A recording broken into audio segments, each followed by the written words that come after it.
Yo, what is going on, ladies and gentlemen? The ADHD Gamer here, coming at you with another episode of the ADHD Podcast.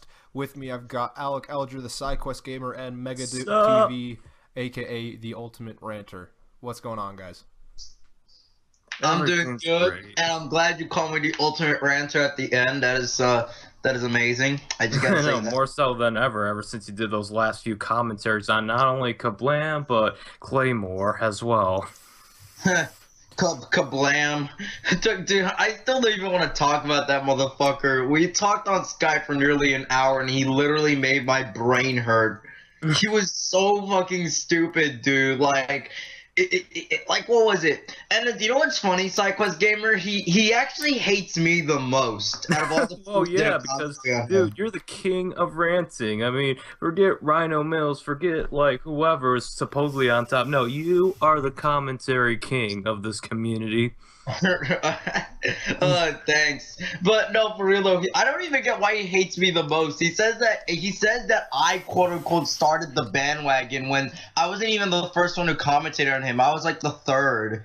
And if we really want to go back, I was the sixth who commentated on him. So yeah, for more information, check out MegaDoopTV's channel for those commentaries and referenced in this podcast. But without further ado, what shall we talk about now, Phil? Let's talk about the Xbox 360, because Microsoft has discontinued it after 10 fucking years. Damn it, Microsoft. No, you're robbing me. You're robbing me of these memories. You can't discontinue now. PlayStation 3 didn't quit. No. I'm in denial, man. I'm in denial. It's 10 years? Wait, isn't it more like... Oh, yeah, late. It was launched in late 2005. Yeah, it is 10 years. It's like, it's more like almost 11 years. Yeah, almost 11. I remember when I was in 6th grade that like came out, and I was like, everybody's talking about this new Xbox 360, and me being this dumb, stupid kid I was, is like, isn't that just like isn't that just like an Xbox original with some online gimmick? And then everyone's like, no, it's the newest and greatest thing. Okay. I'm like, I wonder when Sony's gonna come out with their competition to that. And then later, the PlayStation 3 came out, and everybody was like emptying the malls and stores with that system. But holy. Well, I mean, like the early adopters. Yeah, like I saw videos of PS3 early adopters like trampling each other to get a PS3. But okay. Yeah. Alex, that's probably what put YouTube on the map. Just seeing those videos of people being trampled. Yeah, Alec, you're like a year older than me. Really? How old do you feel now? Like 10 fucking, almost 11 years ago. Oh my... I feel like an old man being like, kids these days, they don't know what a real game is. Back in my day... I'm not even 20 years old and I feel like a grandpa gamer. Wait, hold on. Let me go get my charger. My computer needs it. Hold up. I'm gonna come. Just give me like 1 minute. I'm no longer the SideQuest gamer. I'm the wise man gamer. That guy you come in the cave and then you see... I'm the wise man that's giving you advice on how you complete your adventure. No, okay, that pun was awful. I literally came into the room hearing that. That was the worst pun I heard all day. Dog, you should... No, low-key, you should rebrand your channel The Wise Man Gamer. Yes. So I can just tell kids that their new games suck because they're not my old games. Fools next year. Do that for April Fools next year. Just rename your channel that and just leave it like that for the entire day. Then rename it that. I'll do that. I will so do that. Alright, so they've ended production of the Xbox 360. Honestly, though, it really doesn't surprise me considering the fact that people are like... I mean, the Xbox One and the PS4 have been out for 3 years at this point. So it was going to end at some point. I mean, I guess they were like, we've had the 360 for 10 years, what's his face? It made us a lot of money, but now, it's time to just shut it down because, we're done. And they decided just to do that, and now they don't make any more 360s, which honestly makes sense. I think the Xbox 360 has just lived up to the maximum it could live, if that makes sense. But yeah, that's pretty much it. Yeah, like, I remember way back in like 2005, dude, and I remember just hearing about it, and there wasn't too many people in my school that had an Xbox 360. There was a few, But most of the people I knew and the people I talked to were like, why do we need an Xbox 360? It can't look much better than what we have now. And it was like we didn't see a need to go ask our parents to spend $400 or $500 on a new console. And then I saw a trailer for Gears of War, and I was just like, bro, whoa, like, you're fucking kidding me, right? Is that how good this game looks? Was it Gary Jules' Mad World that made you want to go out and buy the game?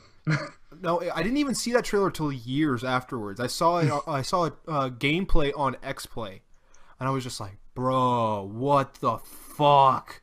I need to have one, and I didn't end up getting one until 2009.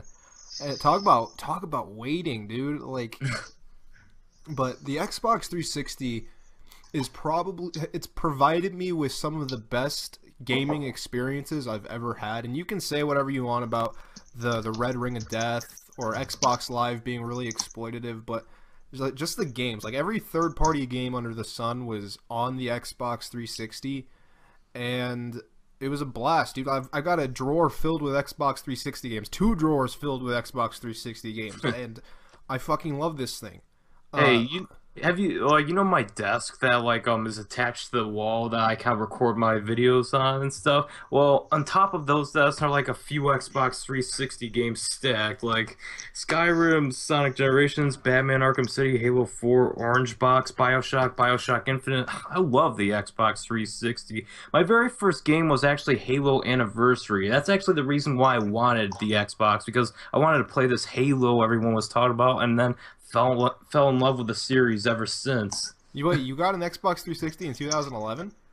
No, it's more like 2012. I was kind of a late adopter of the system. All I know is like I had it at the beginning of my senior year of high school. So, but man, I love the Xbox 360. It's like I feel like it's like the last great console. Like I don't know. It's like every during the lifespan of the Xbox 360, there was always a game I really wanted to play so bad and stuff. Yeah, and then online gaming really, like, the Xbox 360 is pretty much responsible for making online, like, really, really popular. Like, it was kind of a niche thing on the PC. Like, I don't know of a lot. Like, there were games like Battlefield 2 and all that, and Quake 3 Arena, and all that, but like, online gaming was mainly on the PC, and PC gaming was still kind of a niche thing. Then the Xbox 360 like reinvented the wheel with fucking Xbox Live. And once games like Modern Warfare 2 came out, that really got the ball rolling, and you had so many people going and buying Xbox 360s and buying Modern Warfare 2 or Call of Duty or whatever, and it just blew up, and it really made gaming popular and mainstream. And it's honestly a revolutionary console. Like, yeah, it has flaws. Like, the original Xbox 360s, the launch models were built horribly, and it showed. Oh yeah, because my friend Andy has one actually, and it still works. Yeah, wow, but I know. But I'm not kidding. I go to his house all the time and stuff. Well, actually, his apartment, but like it still works. Although it's kind of in pieces, and you kind of have to like I don't know how he does it, but like he has to kind of like force the tray open if he wants to play a game. I think they pretty much made like makeshift ventilation for it, because it's like right next to like the screen where like that's the accesses to the balcony outside. So that's probably his way of keeping the system cool. Yeah, and like the Xbox, like, dude, I can think of like games right off the top of my head. Like, the best games I played in the 7th gen were Max Payne 3, Mass Effect, Halo 3 is an awesome fucking game. GTA 5. Yeah, dude, GTA 5. Yeah, exactly, dude. I still have to play that one, like, all the way through. You know, like, sit down and actually play through it. All I'll say is don't buy it on the 360. Just like, I know we're talking about the Xbox 360, but if you're gonna play GTA 5, just wait until you have the money to get a PS4 and Xbox One. Yeah, and play it on the there. visual clarity is so much better. From what I've seen, it's not bad on 360 and PS3, but come on, PS4 and Xbox One, it's like far superior. Like, I mean, they're both 30. Like, both versions of the game are like 30 frames per second, but on the Xbox One and PS4, it's like a pretty much locked 30 FPS, and then it's 1080p, and you have higher resolution textures. higher resolution in general, but like it plays a lot better on the new consoles. But Mass Effect, good trilogy to play on the 360. yeah, like just so many friggin' games. Red Dead Redemption, dude, that game, fucking I almost had that game. It's like, but then this kid I knew at my high school named Cole. He was like giving out a few of his like video games away, and then Red Dead Redemption. It's got cowboys and stuff. I should try it. I heard good things about it. But then Vinny all of a sudden my other friend Vinny, he just like sat next to him and was like, "Ooh, can I try that out?" And it's like, "Sure." It's like, man, I had dibs on it. And he's like, "I know, man. I'll return to you in a week." I'm like, "All right, you have fun with it." He never did. Damn, that asshole. Fucking asshole. It's all right. It's pretty cheap used, so I just think I'll buy one used once I get some cash. But still, I almost had that game. It's just like. What I'm happy about though is that they're keeping like the servers for Xbox Live on that thing up. So if you still have your 360 and you still pay for Xbox Live, you can still play your games. And I know a ton of people that got rid of their Xbox 360s, and when they heard this news, they're like, "No, nigga, you sold your 360. I still got mine." Like, and I was like, I'm not worried about this at all. If they keep supporting it and I still have it, I still got games for it. I can play it whenever I want. So yeah. I'm not worried about it, but but you also got to keep in mind that if, let's say, Microsoft did say, "Hey, we're not supporting the 360 like online anymore, tough luck," and you try to sell it, nobody's like gonna buy it from you for a good price. They're probably gonna be like, "Oh, okay, I'll buy it off you for like $50." I'm like, $50? Are you serious? You get what I'm trying to say, right? Yeah, I mean, I think they'll keep supporting it as long as there's demand for it, because even though, okay, now that they're not making it, whatever's left is whatever's left. Like stores still have stock, and they'll have it until it sells out. And I think for that, the Xbox 360 is going to become like a glorified set-top box. People are going to use it for Netflix. People are going to use it for HBO Go, and they're going to play some games on it. But I think that's like, I think that's what's going to end up happening. Like, people are going to... Probably, honestly. Yeah, so I think they will keep supporting it because it has those features. But it to me, it's just weird, dude. Like, 10 years ago just feels like yesterday to me. Like, I was in the 3rd grade when the Xbox 360 came out. And I'm an adult now. I pay taxes. And... What's really weird to me is that the Xbox 360 for a lot of people was their first console, and I'm just like, what? What? Yeah, because it did come out in 2005. I mean, yeah, the first console was the PlayStation 1, but even then, I can understand why people didn't play video games like the freaking Xbox 360.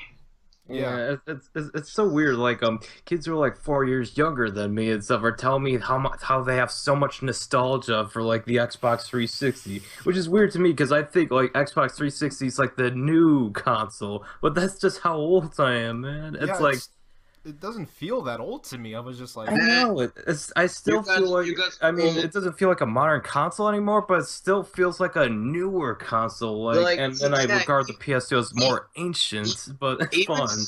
Even someone like me who's not even like 18 yet thinks that like Xbox is old. By the way, I'm 17, by the way, but like, you know, that's just how it is. Like, even I think it's like old. Like, I see like 11-year-olds, 10, 12-year-olds be like, "Oh, this is old," and stuff. I'm like, wow, this is old. I guess I have become an old man. But jokes aside, that's just how it is, you know.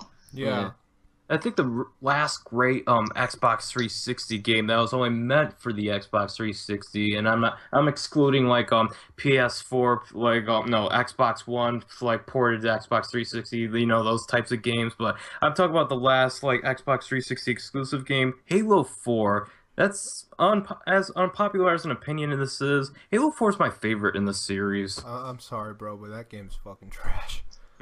I don't know. It's just so much fun. Like I didn't play much of the multiplayer, but I did really enjoy the campaign. The campaign was alright. We can all agree that it's at least better than the freaking Master Chief Collection. That was just freaking garbage. Dog, Master Chief Collection had so much potential. Like, imagine if it had been working on day one, would have been the greatest remaster of all freaking time. Because here's the thing about the Master Chief Collection, right? Is they needed to have it actually working. If it was working, then it would have been a system seller. But the fact is, it was like broken for like most of the thing. It's like, for fuck's sake, the gaming industry is the only industry I see where, you have these like people making these broken, shitty games. But the game was broken. It was ported. And then what's his face? And then, and then people didn't want to buy it because it was broken. Like, what do you expect from them? Like, is it just a multiplayer, or also are the campaigns, like, all the single player campaigns 1 through 4 also broken? Well, I mean, okay, so the single player had its issues. Like, people were complaining about like corrupt save data.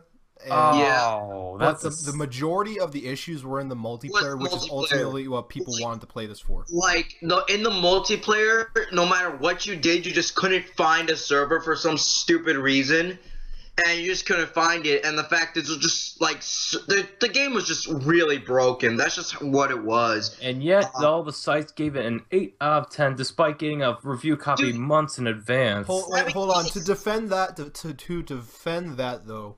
IGN, and I know people are going to fucking hate me for this, but I watched their review when I got my Xbox One, because my Xbox One came with the Master Chief Collection. When I watched a review from IGN, and they did bring up the server issues. Ryan McCaffrey, who reviewed the game, was like, yeah, it's a great collection, but if you're buying this for the multiplayer, I would not recommend you do it because it's absolutely broken. And I actually don't mind IGN. It really depends on who's reviewing the game. I mean, sure, the too much water incident was kind of. Oh god, that was just that legit. I know that's like old news. That's like what, October 2014. That's almost 2 years ago. So I can't really talk about it now. But oh my god, first time hearing that, I legit wanted to bash my head against a wall like multiple times, so I develop amnesia, so I don't have to hear, so I hopefully never have to hear that shit again. Like, too much water. Are you serious right now? You want to hear something fucking stupid? Sure. Who remembers Bad Company 2 Vietnam? The I expansion. can't remember that. It was an expansion for Bad Company 2, and IGN put out a review, and one of their negatives for the game is they were playing Fortunate Son by Creedence Clearwater Revival.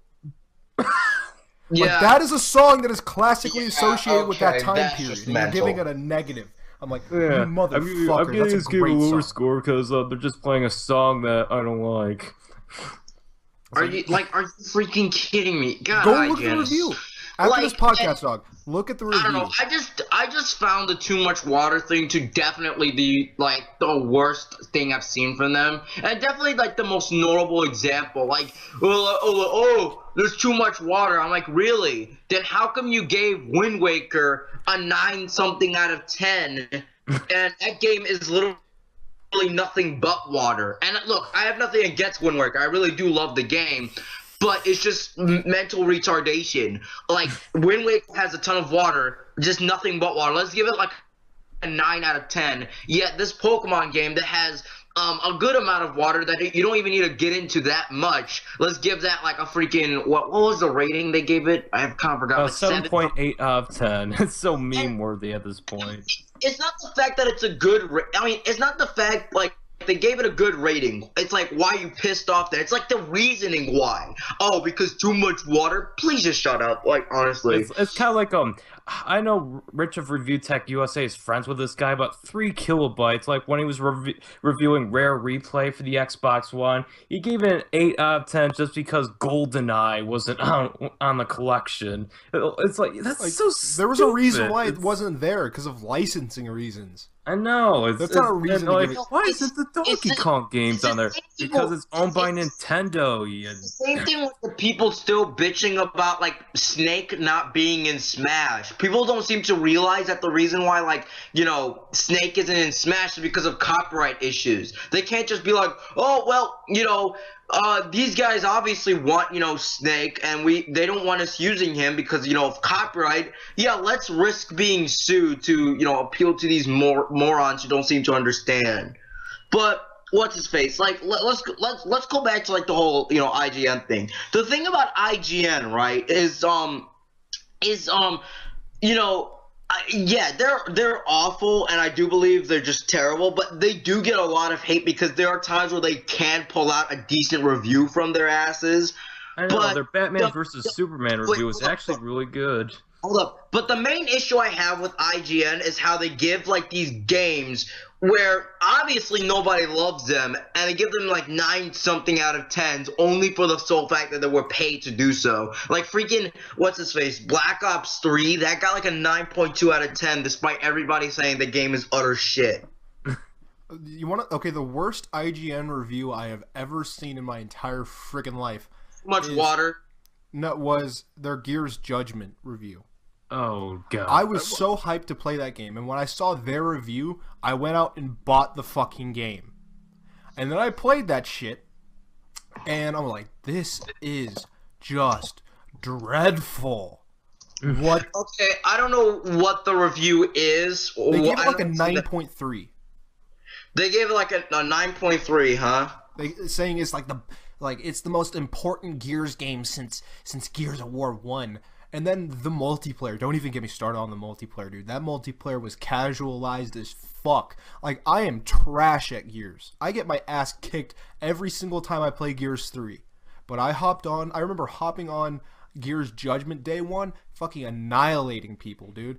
And for like the 2 weeks that people were playing that game, killing it. I had a pretty high KD. And then I hopped on the game because it's backwards compatible on Xbox One. I hopped on the game to see just how many people are still left playing this game. Team Deathmatch, 48 people worldwide. Oh my God. 48. Wait. Are you seriously trying to tell me that worldwide there was only 50 people left playing the game? I'm not even shitting you. Just on Team Deathmatch. 48 to 50 people online playing Team Deathmatch. You were seriously telling me that in the entire world, and people playing Gears Judgment, Team Deathmatch, there was only 40 to 50 people playing. I'm not shitting you, dude. I'm not shitting you. And then I have Gears 3. I have all of them. I'm playing Gears 3. There's, at the most, like at peak hours, there's at least 5,000 people playing that game every day. Wow, that's how bad that fucking game was. And I bought that game just because IGN gave it an awesome review. Dude, how old are you? Like, when was this? I'm 19, so I was like 16, I think. 16? Wait, you're 19 and you pay taxes? Shit. But anyway, I'm 19. Well, I have a job, dog. They take that shit out of my paycheck.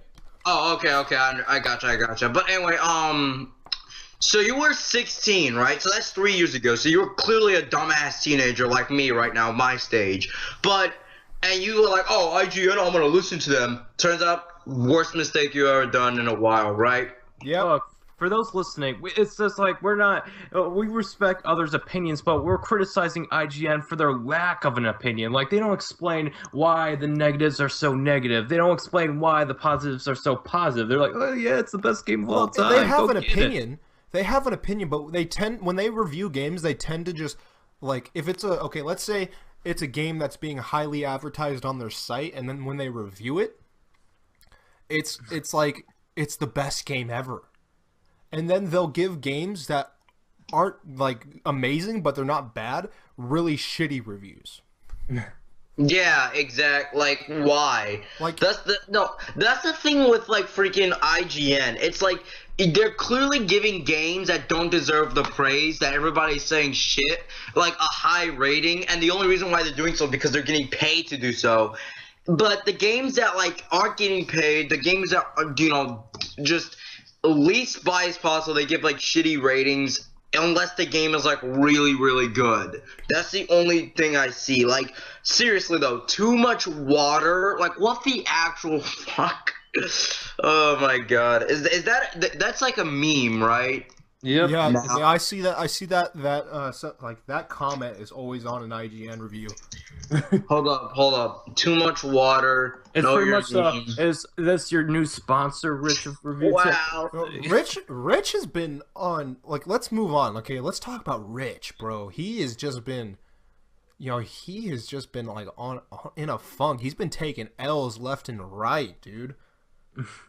What do you mean by that? Like his videos, like to me, they've sucked for the last week. I like the one where the bird is harassing him. That was funny. No, the thing about Review Tech USA, right, is that, he would always try to, like, make these, like, I don't know, this is gonna be hard to explain, but, like, he would always try to, like, make these, like, videos, trying to talk about the news and shit going on like, YouTube and stuff.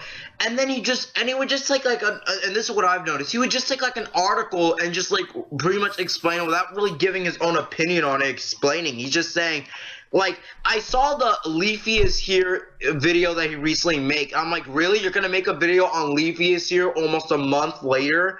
And then Leafy's been in the spotlight recently.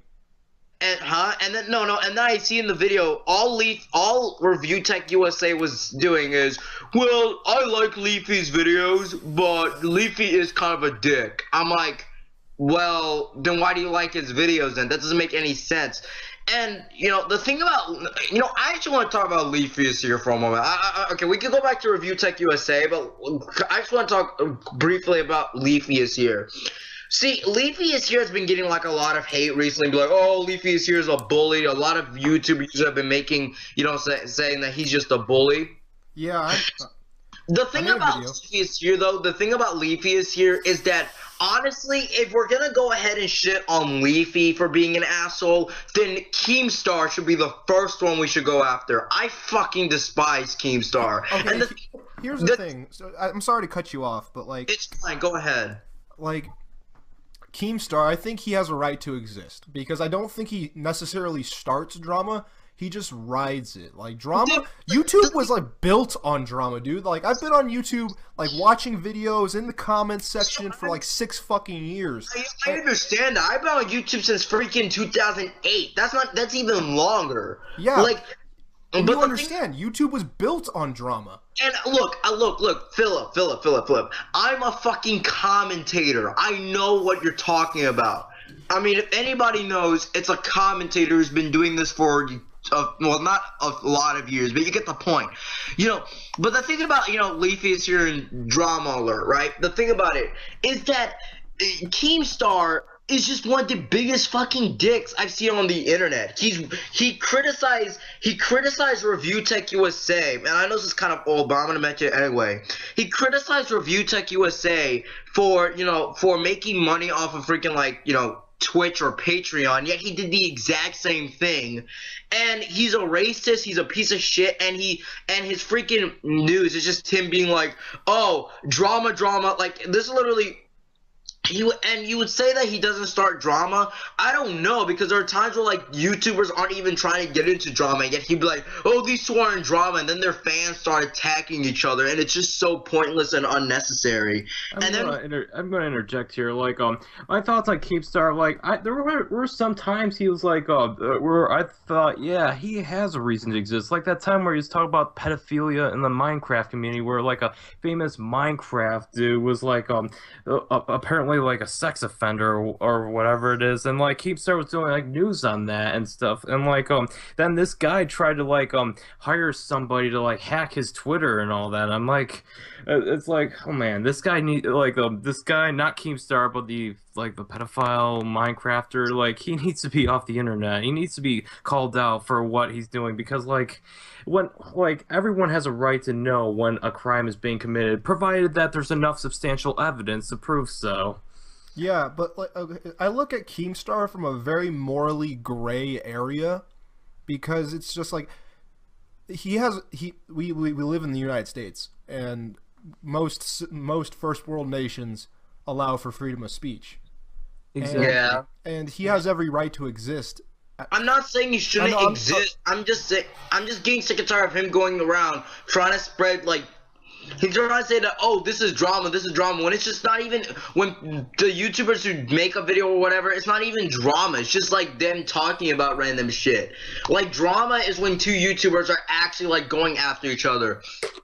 Not all this. I don't think like, okay, I'll watch some of his videos, but it's just like, yeah, whatever. I mean, it's popular, like there's a demand for it, and I feel like he wouldn't be making videos if there wasn't a demand for it. But it's like, probably. But okay, let's talk about. And also, the thing about Keemstar is his debates, right? The debates he has with YouTubers. Now, this could have been, like, a really good idea, but the problem I see with this freaking debates is Keemstar just sucks the dick of, like, one side. A good example is the debate between who's his face? Grade A, Under A, and fucking Joseph Costello. Like, don't get me wrong, Joseph Costello's a piece of shit, and I was rooting for Grade A, Under A the entire debate. Did you guys watch the debate? I saw that debate too, but I kind of was like in between. Like, like whenever I see a debate, I'm like right in the middle until someone wins me over. Well, and Grade A, Joseph Costello was like a retard. Like his points made no sense. Absolutely mental. Like, you don't need like Grade. Not only just he fucking destroyed his ass. But anyway, the thing about it is that that's what I expect. I expect to see like a guy in between, not biased, not going to one side. But Keemstar was just sucking the dick of Grade throughout the entire video. That's literally what he's been doing. And another example of this is when the whole Grade A, I Hate Everything, I Hate Everything and Sky Williams thing. Like,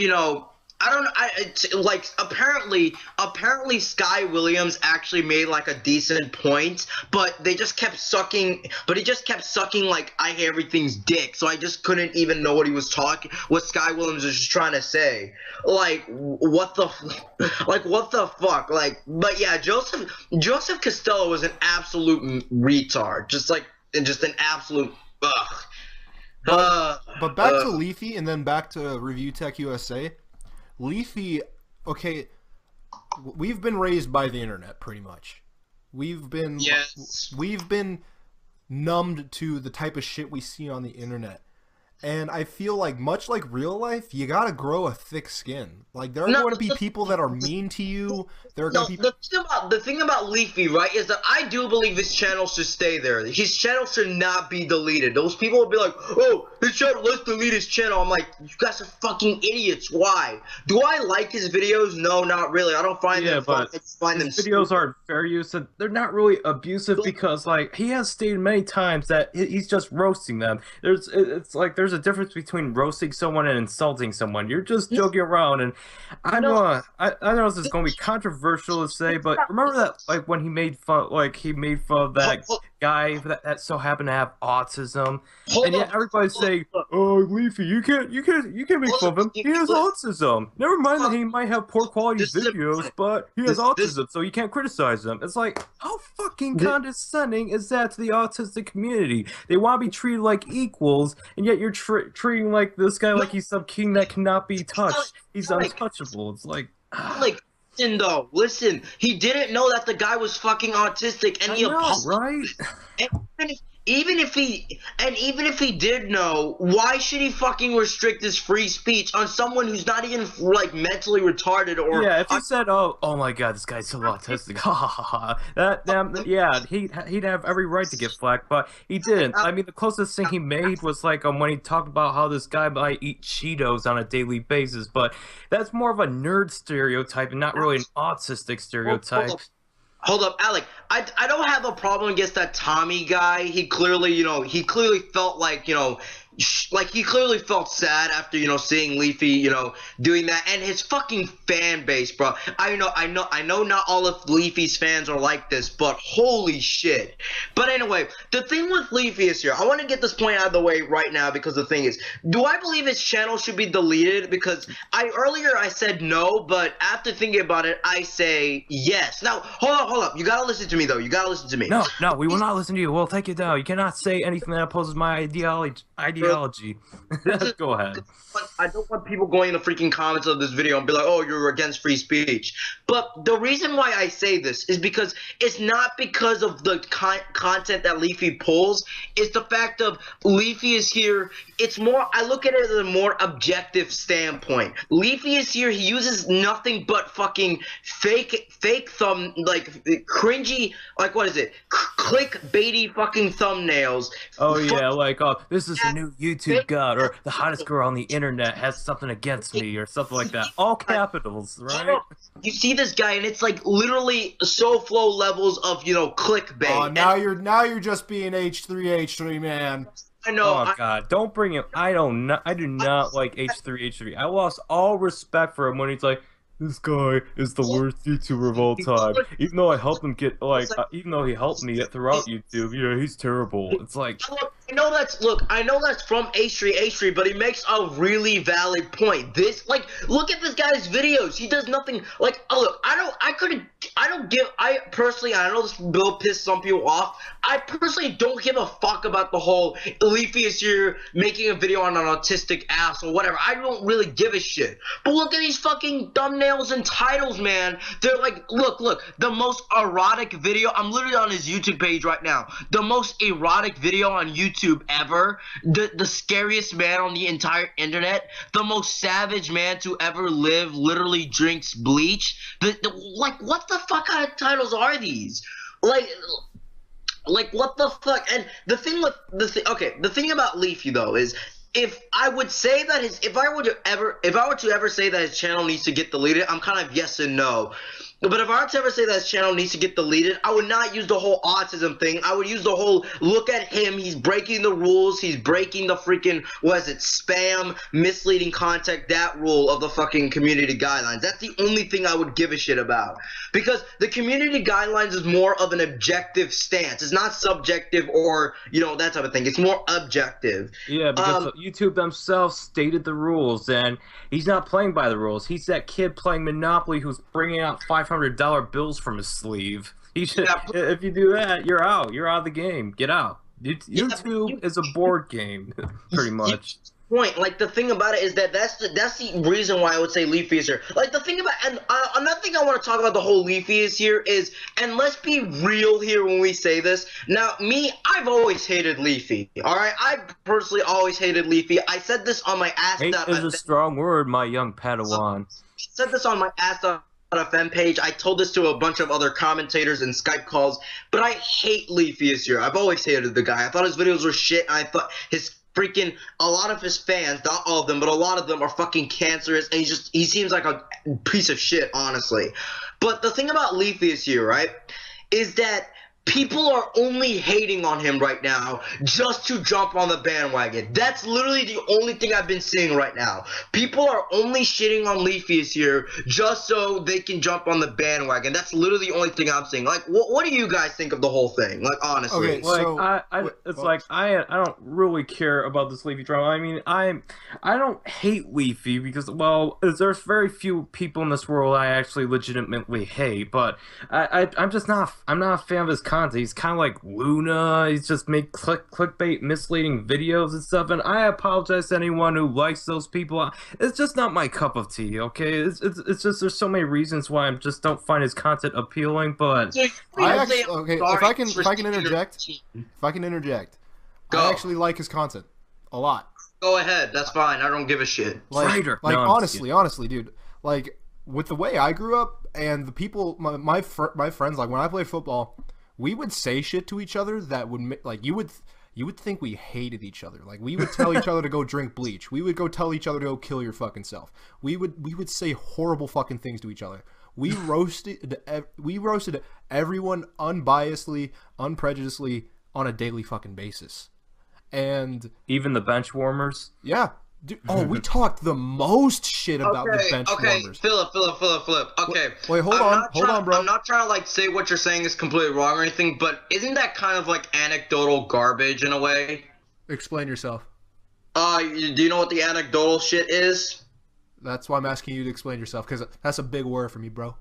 Damn, man. Okay. I graduated high school. I don't know what the fuck that is. The anecdotal fallacy is kind of like trying to give an example. It's like saying that if a guy said that smoking gives you cancer and if you smoke you have a lesser life expectancy, and then person B says, well, my grandpa smoked cigarettes from age 50 to like 60, and he's 90 years old and he doesn't have cancer. That's not what I'm saying at all. That's not what I'm saying at all, bro. That's kind of anecdotal. That's not what I'm saying. Wait, what did you say? Style of comedy. What did you say? What did you say? That's not okay. I'm not denying that. Yeah, he's kind of a dick.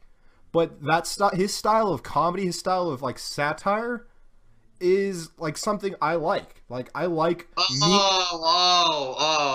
I must have misheard you. I apologize. Like there. I like mean, offensive, crude humor. Like Me too. I like to be an asshole to people. Like people I know. I'm not gonna walk up to any random person and just like go fucking kill yourself. Go drink bleach, bro. No. But if it's someone I know. And someone I associate myself with, yeah, I'm gonna be a little bit of a dick. I'm gonna like roast you, and I'm gonna do this and that. Like, yeah, like because we're friends. Like you, like person A and person B, we're all friends, dude. Yeah, we just know, like us. So we know right at the now, end of when the you day, go to what your we say holds no job at weight. the grocery store, I hope you choke on some really bad deli meats. Wait, my question is this, Philip. My question is this to you. Do you think that the only reason why people are hating Leafy is just to jump on the bandwagon? Because that's exactly what I think. Yes. I agree. Well, I made a video. Yeah. Okay, like if you haven't seen it, MegaDoop, go check it out. This relatively, they're a lot bigger than me, but they have about 11,000 subscribers. Their name's D-Dave, and they made a video calling out Leafy, and it was like the most pathetic fucking video I've ever seen. Like they basically try and play the moral police, like nobody should have a channel like this. Nobody should make fun of anybody. And I'm like, are you that fucking naive? There are going to be people in this world that are fucking assholes for no reason other than just being an asshole. Okay? And like just saying like nobody should make fun of anybody. We're all just human beings. If they're acting as if they've never ever made fun of somebody, then they're fucking hypocrites, dude. I find it very hard to believe that somebody can go their entire life without having made a mean joke to somebody, and then they're saying, oh, he shouldn't be making fun of this person or that person, and then they're like, oh, he made fun of an autistic person. Like, dog, okay, here's the thing. Yeah, is it fucked up for you to make fun of an autistic person? Especially if you knew about it. I'm not saying he did know. No, the reason why that guy was crying, it wasn't more on the lines of Leafy was making fun of him that made him cry. It was the fact that his freaking fans said death threats and shit to him. That's the only reason why he was. He even says in the video, why are your fans sending death threats to me, Leafy? And that's literally what he meant. Like, I think, okay, here's for Leafy. This is how I look at it. Okay, if you put something on the internet that is stupid, weird, whatever, people are going to criticize you. Yeah, I know. People are going to criticize you. Like I'm telling you, go watch my video. When you put something on the internet, it is permanent. It will be there forever, no matter what. If you delete that video, somebody has already downloaded and posted it somewhere else. Unless you're like a channel that nobody gives a shit about with like only 5 subscribers. Yeah, but it's permanent. You know? Yeah, and but when you put something stupid on the internet, people are going to make fun of you. And that's what Leafy is doing. He's just roasting him. And I don't think he really goes to bed at night thinking, "Oh, fuck that guy. He's a fucking weirdo." No, I don't think that at all. Yeah, I know. And there is some positivity to come out. Like if one of my videos was so bad, it got criticized and brought a lot of attention and stuff. I mean, I'd probably get a few subscribers from the few who watch the other content that was a lot better. It's kind of an honor, It's kind of like free advertising in a way. I mean, really, the only thing, like I said before, the only thing I really have a problem with Leafy, and the only thing I would ever say that, okay, yeah, maybe you should delete his channel for, is the whole misleading thumbnails and shit. That is literally the only thing I would say, yeah, maybe we could delete Leafy's channel. But other than that, fuck no. There's no other reason why. The Yeah, people that are, I mean, wait, he hold may on, be guys, hold on. he may be a jerk, but he's kind of like a likable jerk, kind of like Bender from like Futurama. Oh, I don't like the guy. I think he's an ass, but I still not gonna say his channel should get deleted because of that. But anyway, Philip, Wait. what do you think of the whole like misleading thumbnails and shit? Do you think his channel should be deleted for that? Honestly, no. Like Why? for him, here's the thing. Like when okay, I don't really think his on a scale of 1 to 10, I'd say his clickbait is like maybe like a 6, to be honest, because his thumbnails always have something to do with the video, and like the whole roasting kid. Did you watch the roasting kid videos? What's the roasting kid videos? Oh, this kid just fucking screams and yells and calls him a faggot and tells him to kill himself, and he roasts the kid. Oh, okay, yeah, okay, I gotcha. Like the thumbnail and the title had at least something to do with the internet. It wasn't like total clickbait, so I'm just like whatever. I don't even. Okay, but the thing about it, Philip, is the reason why I would say that I'm not saying let's immediately delete his channel. No, I'm just saying that if there was a reason to delete his channel, that would be the actual objective reason. That's not even an opinion. That's a fact. He's using misleading thumbnails and shit. The thing about it, Philip, is this. All right? It doesn't really, to me, and people like to say he does it on purpose for comedy, all that shit. That doesn't matter. The fucking rule states don't do that shit, and yet he's doing that anyway. But again, I'm not saying we should immediately do it. I'm just saying that if there is a reason, that should be the reason. Not, he made a commentary, and it might as well be called a commentary. He made a shitty commentary on an autistic kid. Who the fuck actually cares? Okay, if it's like an autistic kid, then yeah, maybe that's taking it way too far. But if it's like an autistic grown man, then I don't think it's too. He's gone to, like, even with the autist, like when he did the video on NC Tommy 2010 and then the Wet Movie 1 guy. Like, dude, I don't, like, okay, the people that are actually mad, the people that are legitimately mad and think that he's bullying these people, do you think that just because a kid, like, okay, here's the thing, no matter if you're a kid or you have a slight mental, I don't know how to word disability, or like you're just weird, like, do you really think you're exempt from criticism or to be made fun of? Like when you like when I said what you put on the internet is permanent. I never said you should be exempt from criticism. I'm just saying that if you find a kid who's like 10 years old and he's like autistic, then you probably shouldn't do a video on him because, again, he's just a fucking kid. Literally, no, Philip, literally my commentary videos. Have you ever seen one of them? Well, okay, I think you've seen my Claymore one. Yeah, no, dude, you're on my featured channel, so yeah. Yeah, okay, if you see my commentaries, you know what I'm talking about. I take other people's videos and I freaking roast them pretty much, but I do it on a more factual, more logical standpoint, not the jokey standpoint that Leafy does. But anyway, just like what other commentators in the commentary community do. But anyway, when I commentated on What's His Face, when I made a video titled Request for Commentary Material, it was pretty much a video saying, if you have any commentary material, link it in the description below, and I might look at it and do a commentary on it. And I gave out a few rules. The rules are, the upload date of the video, whether the guy you send me a video, it can't be a troll, that type of thing. One of the rules I literally put down, granted, it's the rule I probably enforce the least, but one of the rules I put down is no kids. I don't want to deal with that shit. I don't want to do a video on a fucking 7-year-old kid making a shitty rant video. He's fucking 7. He's probably gonna learn. You know what I mean? Yeah, I mean, it just, if anything, but just where are leave the a kid's comment parents, so though? Like, the roasting kid. Where Yeah, the fuck were his parents, dude? Yeah, the parents, they need to do something, but still, though, I'm still just gonna stay away from that. I just don't feel like doing shit on that. The only time I really did a video on a kid was a SideQuest Gamer. Remember Cool Guy? Oh yeah, he's a good friend. Yeah, He's a good subscriber of mine. Cool guy.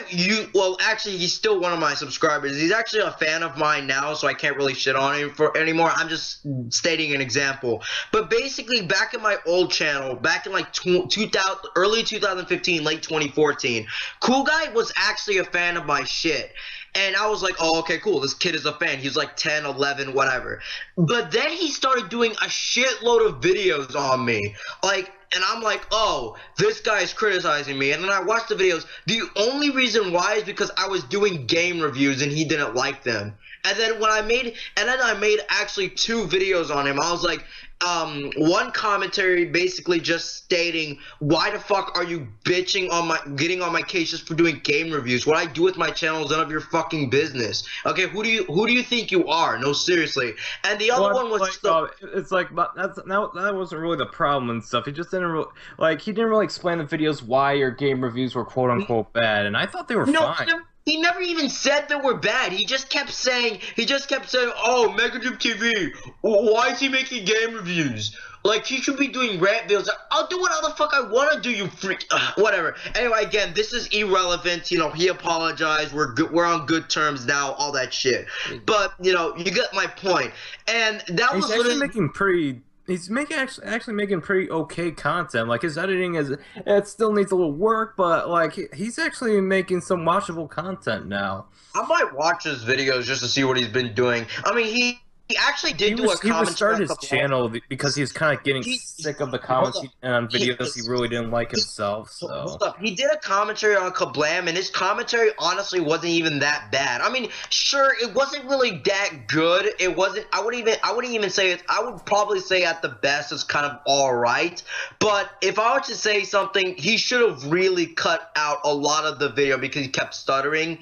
But the commentary overall was pretty solid. Then again, though, this is Kablam Bandicoot 64. Like, anybody who fails in doing a commentary on him needs to just stop making videos altogether. Like, I'm not even making a joke, well, I kind of am, but you get the point. Like, Cyclist Gamer, this will make you laugh. Even fucking Sloth Boy managed to pull a decent commentary on Kablam. Really? That SJW? Yes, I'm dead fucking serious. A moronic SJW managed to do a decent commentary on Kablam. Now, granted, the commentary, it wasn't great, it wasn't amazing, but it was decent. I even commented on his video, and I was like this. I was like, wow, I never thought I would ever like a Sloth Boy video, but good job, I guess. Like, seriously, this was the best commentary he managed to do, and this was like, and I see this, I'm like, wow, Kablam, a moronic SJW like fucking Sloth Boy managed to pull a decent commentary on you. Just wow. So back to Leafy. Sorry about that. We went off a tangent on that. Yeah, we kind of went off on a tangent, but back to Leafy. I mean, I think the people that are just really genuinely upset and think he's a cyberbully, I bet you they're the same type of people that love South Park, that love Family Guy. Like, really think about this. Really think about this. South Park has been making fun of celebrities, pop culture, and everything for 18, 19 years. And people love that show. And I love that show. Philip, I understand what you're saying, but you gotta admit, bruh, at the end of the day, that is kind of an assumption. Maybe these guys hate South Park. Let's just say that. Maybe they do. But even then, it's still really pathetic what they're doing from what I've seen. They're just jumping on the bandwagon. But anyway, Philip. Here's the thing. Like, some people call him a cyber... He is not a cyberbully. This is what a cyberbully would do. Like, if he was a cyberbully, he would personally attack you. The people who do commentary, commentary style videos on, like a cyberbully would not only do that, but like go after their Facebook and just spam like really mean insults towards them. And I seriously doubt Leafy has time in his day to do that. And wait, hold on that, Alec. On that, to me, like. I explained this in a video, and I don't know if you watched it, but I was bullied, like, throughout elementary school, like, actual fucking bullying in school. Okay, and yeah, I would be cyberbullied. People would call me faggot, people would tell me to kill myself and whatever on the internet, but that shit was just like, why am I taking this seriously? There's a block button. There's, if you're on YouTube, disable comments, disable likes, whatever. Yeah, exactly. This is the cyberbullying is such an avoidable now look, thing. I will never in the history of my channel block any user or disable any comments or shit. I don't care if my video got so many dislikes. I will leave those shits up because I'm not a fucking coward. Yeah, right? But for those people that, like, it's a really big deal to them, there's that option, dude. You can avoid this entirely. Yeah, and people who you think are toxic or you don't want to associate yourself with, you can block them. Cyberbullying is a fucking myth. And I remember being in school, they would force feed this shit down my throat. I'm like, this is so avoidable. And I get that people have actually taken their lives because of cyberbullying. I'm like, yeah, that's tragic. But it's such an avoidable tragedy. You could have blocked them. You could have deleted your account, made a new one that nobody knew about. Don't blame the victim at the end of the day. I hate it when people do that. No, he's not blaming them. He's just like it's avoidable. That they're like not taking an option that was available the whole time. Never mind. Then I get you. I mean, if you had an illness that can only be cured by penicillin, and you're not taking that penicillin, well, that's kind of like I'm gonna use an example, and it's kind of out there, but what's his name? Bill Marley. He pretty much died because of his religion, because he didn't believe that going to a fucking doctor would have saved his life. Just believing and smoking weed and doing all this shit would save his fucking life. Now he's fucking dead. And it could have been avoided if he had just gone and seen a fucking doctor. And with cyberbullying, there's a block button there, disable comments there, disable likes there. If you're really that much of a fucking pussy and you can't take criticism, there's that option for you. You don't have to put up with this. You gotta admit, there's a difference between bullying and criticism. Like, you gotta also understand. Yeah, no, I understand. I understand that, dude. I don't mind when I've learned people like cyberbully me. I can take it like, yeah, okay, yeah, I'm not gonna take it seriously. But like the only times I like block people if they have no business on my channel, or if they're the main reason I would block someone is if they're going after my subscribers for liking a video that they disagreed with. No, and it's like, oh hell no, get out of my club. The only time I would ever block somebody, and that's ever block somebody, is if they're leaving spam and other shit I just don't want to hear. Like, even if it's a troll, I'll let them do what they want to do, right? Trolling, whatever, cool. I'll let that on my channel. But if they're spamming like the same comment over and over again, I'll be like, okay, that's strike one. Do it again, strike two. Do it one more time, that's strike three. You're out of here. I'll block them because I don't want to see that shit. It's annoying. But if they're just leaving a mean comment or calling me like a fat ass or a faggot or whatever, I'll just be like, oh, okay, cool, whatever. None of my fucking business. I'm not gonna block this shit. We have learned to grow a thick skin. Like, if someone called me like a fat ass or something, it's like, your mother didn't mind last night. Yeah, but like, okay, hold on, guys. We've all learned to grow a thick skin. We've learned to deal with it. Like, if someone called me a faggot, someone told me to kill myself, go drink bleach, whatever, dude. It's on the internet. Like, I put a tweet from Tyler the Creator. There's like, ha ha ha, how is cyberbullying even real? Like, just close your eyes, shut down the computer. That's my point, dude. It's on the internet. They're not gonna come out of your computer screen and fucking punch you in the face, tell you to kill yourself. It's like not even real. Just turn it off. Walk away. You don't have to deal with it if you're really that concerned about it. So yeah, I don't think he's a cyberbully. I think his videos are purely for the point of entertainment. Yeah, I never said that. I'm just saying that. No, I'm not saying you said that. I think I'm addressing the people that are labeling him a cyberbully. Wow, I keep misinterpreting what you said during this entire podcast. I apologize for this shit. It's whatever, dude. Like, I'm not saying you said. I'm saying the people that are just genuinely angry about this, dude. You don't have to watch his shit.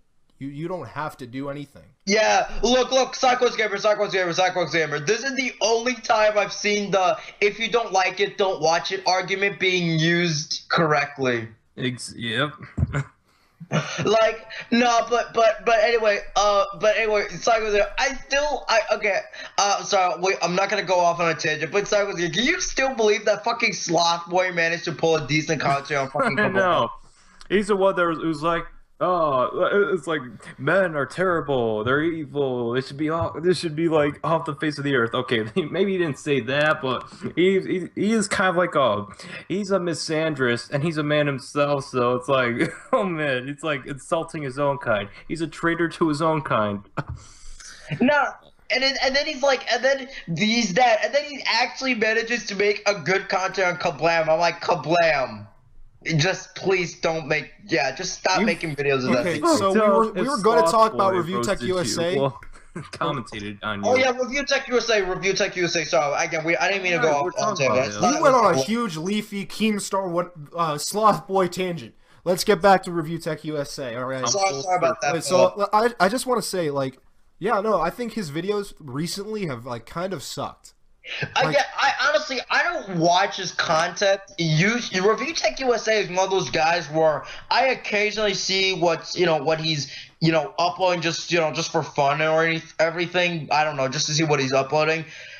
To be completely honest, I don't really see any decline in quality. Sorry about that, bro. I don't see it. It's like Review Tech USA is kind of like Saturday Night Live. Like it has its ups and it has its downs, but it'll go back up again eventually. He'll make really contradictory points sometimes. Yeah. Like name an example, name the video. Name the video. Well, it's not a recent one, but I can think of one right off the top of my head. Jeez. Let me pull up his YouTube page. The bird, that was funny. Okay, this one is not like the most. It came out a couple weeks ago, but he made a video where it's like about the division and like what's. God, I'm drawing a blank right now, dude. I'm holding this L right now. I mean, like the CU podcast, what they were talking about recently, that was actually somewhat interesting. Where Review Tech USA, he's usually the one who has the most interesting things to say. And like, no disrespect to any of those two, they make great content. But like, I don't know. It's just the thing about Review Tech USA is, from what I've seen, whenever he makes a good point, it's solid, right? But whenever he makes a bad point, or even a point that's just not good, it's really fucking bad. Just really. And not just the point, it's also with videos, right? Honestly, his response to Angry Joe during the whole Nintendo content ID was... I was legit about to say that. His Angry Joe video, hey Angry Joe, we aren't above the rules, get over yourself, was legit one of the worst videos I've seen last year. It was one of the worst videos I've seen last year.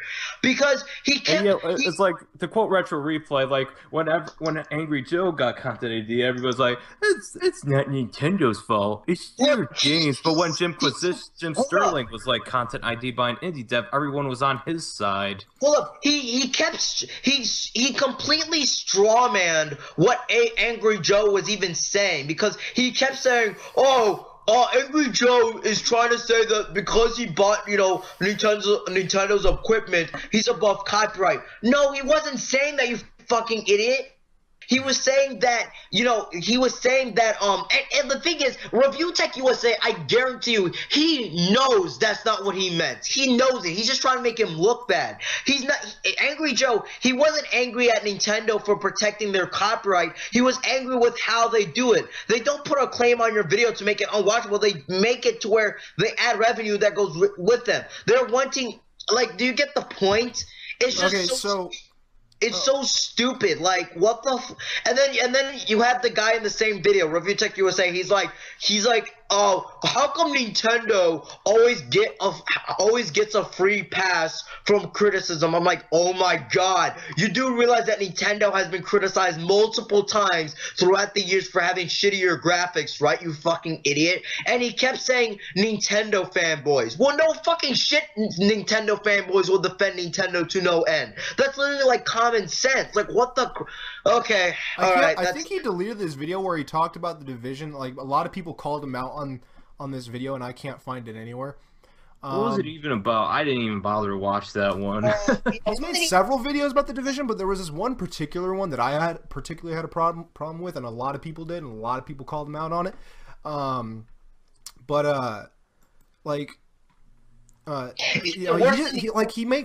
He conveniently makes videos on hot button issues, and I'm not saying that, I'm not saying I'm perfect, because I recently did that, but I wasn't really expecting to get a lot of views, and he knows he has a built-in audience. And if like the video he made about Leafy, to be honest, kind of felt like exploitation.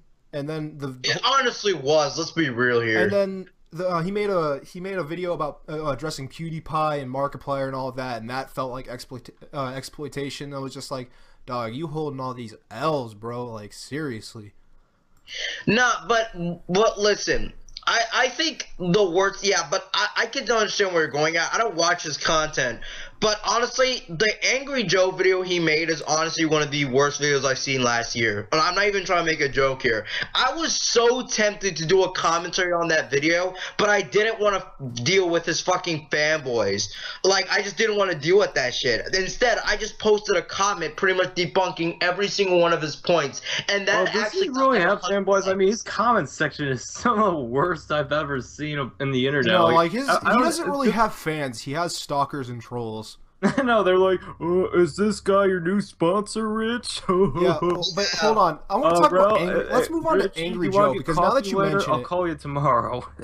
Yeah, like, hey, now that you mentioned Angry Joe, I just want to talk, like, I wanted to make a video about this, but like you said, I don't want to deal with, like, the fucking, like, butthurt fanboys that would find my video. I just, like, I feel like there's a decline. There hasn't been, like, a huge decline, like, but there has been a decline in the quality of Angry Joe's work. The same thing with Review Tech USA. I barely watch Angry Joe. In fact, compared to Review Tech USA, I even watch this guy less because I just don't give a shit about his content. But I just think his reviews are a little too long, and I don't like to hit the watch later option because it's like I like to watch a video all the way through, but it's really hard to find 40 or 50 minutes out of my day to watch like a review on a movie or something like that. And Angry Joe's I'm glad they exist because like the longer the better, I will say. But like I said, it's just Angry Joe. It's not so much the length or the production. Wait, hold on, guys. Automatically good. I mean, sometimes let me take me as an example with my rant videos. Sometimes whenever I make a rant, I cut out some stuff, and even if it's a short rant, I'll still upload it because if you try to say more than the stuff you're saying, like shit that doesn't matter, it's just gonna drag out your video and make it more like unwatchable per se. And I guess this is coming from Mr. Commentator over here, who really expects perfection from like rant and commentary videos, but that's really how it is.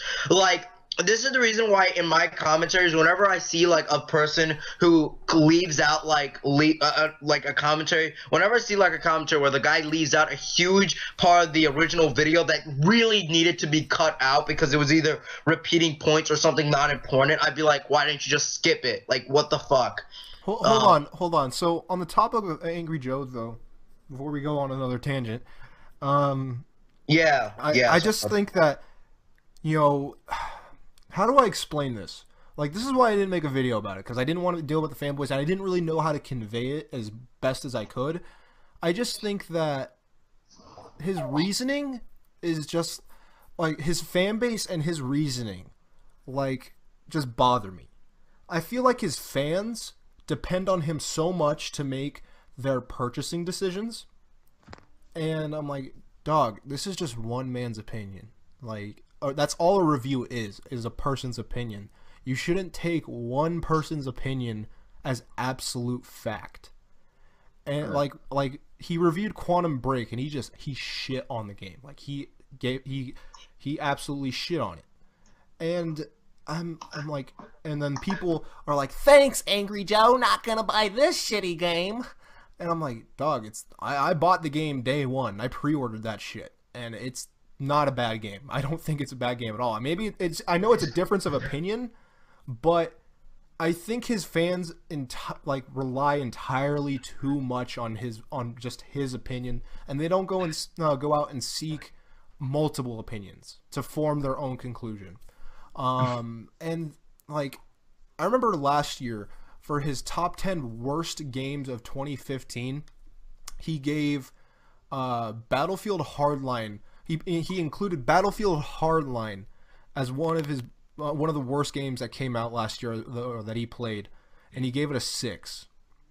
And Then he put. How is that one of the worst though? It's not like I have Battlefield Hardline on Xbox No, One but and like, PS4. how is a 6 rating considered to be like one of the worst? Yeah, I know like, that's like that's like either okay or mediocre. Or mixed or average at the very worst. How is Of that course, like to be fair, Angry Joe, like how many games a year would he play? I mean, it's hard to. he doesn't It's put hard out a to lot of believe that reviews with anymore. games being as big as they are like today and stuff, and he's like finished some open world games that are pretty lengthy. It's like I guess those were the 10 games he just didn't enjoy or something like that. I get it if he just didn't enjoy it, but to be like just being objective, like Battlefield Hardline really wasn't that bad.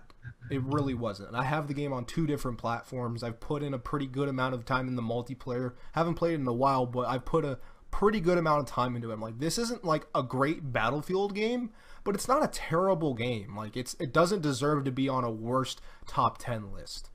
Like, and then he put. I don't know. That's for games that are like broken, like something like I don't know. I didn't play any like a lot of 2015 release games, but like something that's so unplayably broken. Yeah, and then he put Star Wars Battlefront on his top 10 disappointing games, and he gave it the same score, and he probably shit on Star Wars Battlefront even more than Hardline. I'm like, yo, what?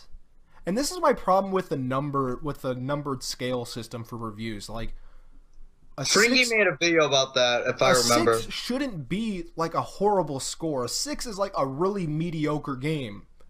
It should be, but it's not for a lot of people. You know, 6 is like, yeah, exactly. 6 should mean like average at the very worst, or hell, it could even mean somewhat decent, just nothing special.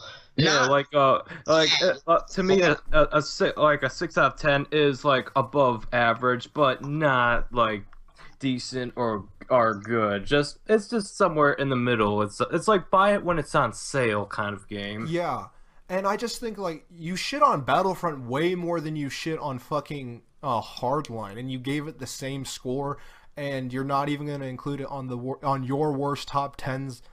Like, I don't know. Am I wrong in thinking that there's something weird about that? Not really. I mean, I understand what you're going through. I understand what you mean by that. I really do. And it's just like, you know, again, I don't watch the guy's video, but going by what you said, if he gave a game, like, if he gave a game 6, right, and he gave another game 6, and one of them is on the worst list, put that other game on the worst list. What's excusing it? You yourself gave it the rating. If you didn't want it to, you know, make it look stupid, then just give the other one a higher rating or a lower rating. That's, well, whatever. Like, by your criteria, both of these games should be on the top 10 worst games. Yeah, exactly. That's what I mean. That's what I mean. And Yeah, he's like with The Witcher 3, like keep in mind I haven't really trailer things that Jim Sterling does. It like those look like contenders for like the worst games, with a few exceptions, but most of the stuff like Jim Sterling oversees, like it's crap. Let's be honest, it's crap. Okay, but he also, like, I remember when he reviewed Witcher 3, and in my opinion, he arbitrarily gave the console version a lower score. He's like, oh, it's amazing on PC, but it's just fun on consoles. And I'm like, it's the same game. Well, it depends. Like, does he have like a high power compute? He does. Actually, I should ask that question. Of course, if you're playing on an Xbox One or a PS4, dude, it's the same game with the same content. I have The Witcher 3. Now, granted, I haven't put a lot of time into it, but the time I put into it, I didn't see a lot of performance issues that would have affected my enjoyment of the game significantly. So if it plays fine and it's the same game, same story, same mechanics, what is there any reason to give it a lower score? Like, maybe seriously, maybe he's kind of like a resolution finick, you know, like Yep. he's like he has like he can see what like 4K resolution is, and I'm not and I know there's like a significant resolution like not resolution, video quality difference with PCs and like consoles. At least it's depending on how much money you put into the PC. But you can get a much higher resolution or no visual quality on a PC than like on a standard console game. But I don't really care so much about the visual quality as long as it doesn't look like I don't know, Minecraft graphics when it's trying to go for photorealism. Yeah, like well, you guys can see right here. I have the game. And I put maybe 10 hours into it, and that's not a lot of time at all. Like that's barely anything. But in those 10 hours, I didn't see anything that would have affected my enjoyment of the game. The game just isn't for me. Like that's all I'll say about the game. It's just not my cup of tea. But as far as graphics, they looked fine. They looked pretty good to me. And the frame rate mostly held 30 FPS, and it wasn't that bad. So, Why like, wasn't it 60? Is there any real reason to give it a lower score when it's the same game and it's Because perfectly 60 playable? FPS is important. That's why. 60 FPS is important. I'm making a joke. Oh, okay. Okay. Here's your joke. Here's my head. Flew right over it like a 747. Yeah, but I was just making a joke. I didn't mean to be serious. I didn't mean to be serious. But I don't hate Angry Joe. Like I'll watch his reviews, and I agree with most of the points he makes. But it just seems like in recent years, like in the last 2 or 3 years, he's like kind of gone down. And his fan base me and my sister binge watch his content because we were really into Fable, and then we were so disappointed with Fable 3, and then we watched his video top 30 reasons why Fable 3 sucks, and I'm like, oh my god, yes, I can't I agree with everything he says, and ever since then I binge watch his content. But 2013, that was his year, man. That was a really good year for him. I actually felt like he was making really, really good content. And I'm like, wow, this is one of the guys who was on Channel Awesome that I really enjoyed. In fact, there was a time I enjoyed him more than the Nostalgia Critic. And he ran the website pretty much. I was this was back then. Now I think he makes fine enough content, but I don't think they're really reduced quality. I think I have Angry Joe fatigue. It's where you watch a YouTuber so long that you kind of predict their formula, and then you're like, oh, no video. Oh, we'll watch it later. Instead of, oh my god, I gotta watch it right now. No one interrupt me. I'm watching this guy right now. Yeah, that's how I feel. I don't hate him.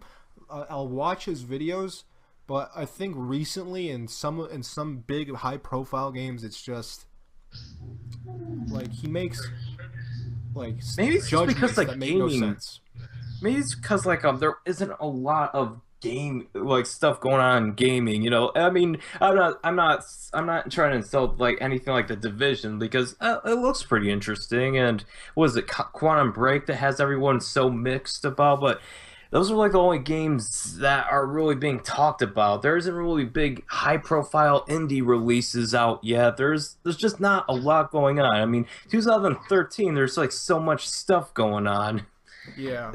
So, I guess his content only peaks when the gaming industry is releasing something really interesting. I bet you this September there will be improved quality in his videos, because there's something that'll gain my attention. Yeah. So I just think that that's just all I'll say about Angry Joe. Just not bad. Just I don't enjoy his videos as much as I used to. Yeah. But anyway, I think we should get up out of here. We've been on and on for an hour and a half. Yeah. Yeah. Well, I didn't even notice time fly. I really got to record my lines and edit this commentary. Holy shit. Actually, damn it, I can't edit it right now. Fuck. But I got to record my lines though. Hey, Cyclones Gamer, Game Dude? Oh my god, this content is so bad. That's actually a guilty pleasure of mine. Do you know the thing about Game Dude, right? You know how he was this huge, really shitty game reviewer back 2010, 2011. Then he deleted his channel. He got a lot of hate for it. Mm-hmm. Yeah, guess what? I found the guy who commentated on Game Dude, and he made a shitty commentary on him. How long ago was it? The commentary, it was made on I think either late March or early April. Either way, it's still relevant. Holy you're making a commentary on fucking Game Dude? Why the fuck would you do that? It's so rude. Oh my god! I feel that content is so bad. It's hilarious. It's just so I don't mind saying this. I like rewatching his videos just because they're so hilariously bad. But seriously, who makes commentaries on Game Dude? That's like a 3-year dead topic. 3 year my ass. That's like a 5-year dead topic. Oh yeah. I don't mean to like leave Phil out on this. Phil, do you know who Game Dude is? No. He's like an AVGN ripoff. Yeah. Basically, it's hard to explain, but I'm just gonna say it anyway. Game Dude was pretty much an angry video game nerd ripoff back in like 2009, 2010. And normally, I wouldn't be okay with that. I would be okay with that if his videos were actually good, but no, man. Game Dude's reviews are so fucking bad, dude. It's hilariously bad, man. Although his Gex 3 review kind of made me mad. I'm like, oh no, you not mess with Gex 3. They are worse. They are worse than the irate gamers old reviews. That's how bad they are. And anyway, in 2010, 2011, Game Dude became a commentary bandwagon, meaning that a lot of commentators started making commentaries on him. And he couldn't take the criticism from what I remember. I honestly don't remember. And he deleted his channel and he's irrelevant. Guess what, Philip? I found a motherfucker who did a commentary on Game Dude March 2016. Damn. You're doing a commentary on a guy who deleted his channel back in 2011, and you're serious? Oh my god! Holy crap! This guy's an idiot. And what makes this even worse is that this commentary that he made on Game Dude is shit. The points brought up are shit. Just the entire commentary is just garbage. He says my friend Jay of Jay's Reviews, like the guy who collaborated with me for like 2 reviews, he can quote so many Game Dude phrases. It's so hilarious. All right, guys. So hold up. I hate to cut it short, but I have to study for fucking school. But right. Yeah, but let's get our outros though. Okay, let me just give you an example of one of the points this guy made in the video. Game Dude, he literally said that Game Dude is wrong because he thinks that's a good game. Like, I'm fucking done. Anyway, let's give our outros. Go check out my channel. I've been getting a lot of subs recently. Like, fuck, literally last month, I just reached 200 subscribers. Like, last month. You remember that Cyclist Gamer, right? Mm-hmm. And now I'm at 415. Damn, you're gonna catch up to me, and then you're gonna overshadow me, and then I'll be known as MegaDoopTV's sidekick. And I'm back Y'all to square overshadowed one. me big time, dog. I'm so happy because I've been getting like a lot of subscribers recently. Like literally my email, this guy is subscribed to you, this guy is subscribed to you. I'm like, yes, this is great. And once I reach 500 subscribers, I'm gonna do a shout out Q&A special. That's what I think I'll do. But yeah. All right, let's do the outros. Anyway, subscribe to my channel because I'm clearly the best out of all these 3 because I make comments and shit. Fuck you, man. Fuck you. I'm just kidding. Hey, boss. Subscribe. What? Hey, boss. Fuck you. Subscribe to Alec and subscribe to Philip or the ADHD Gamer and Cyclist Gamer. Because they are bosses, not as boss as me, but they're up there. Not really, but subscribe to my channel because I fuck 837 bitches every day. Nah, though Hey, boss. Booterman. Hey, boss. Will you give me that boozy? Yeah, but anyway, for real though. Really, let's go to the legit outros now. Right. Thanks for ADHD Gamer. It was fun.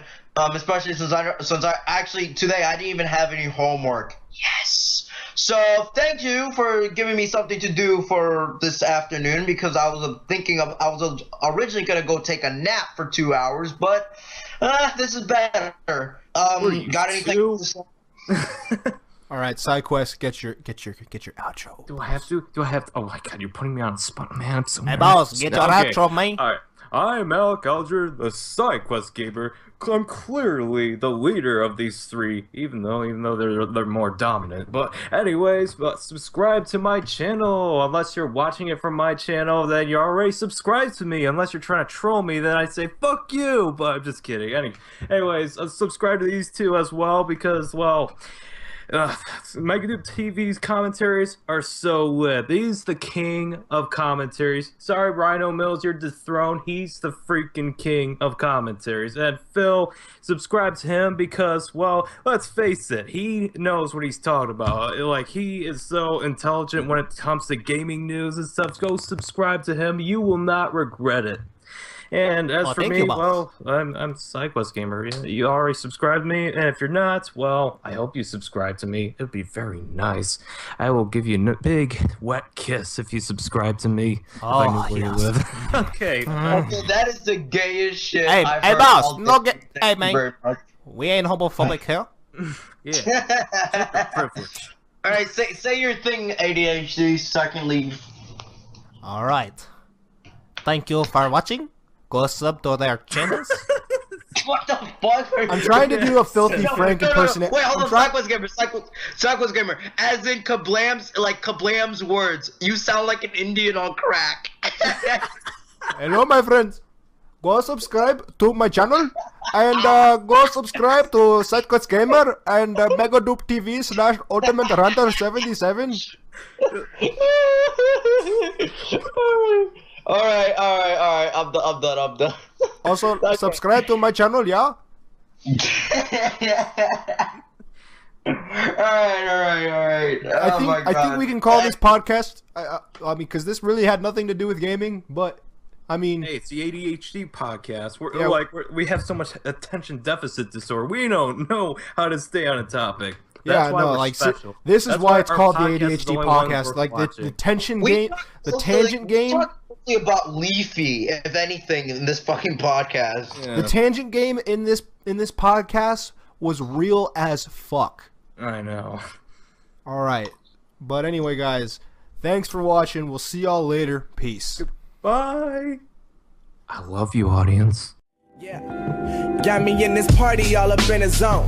Hottest bitties trying to take away my cell phone. Like, come and party, I've been trying to shake you off my mind, but just can't get you off me. Keep it moving, they ain't worth it. Yeah, that's what my father taught me, but for now I'm going through the motion.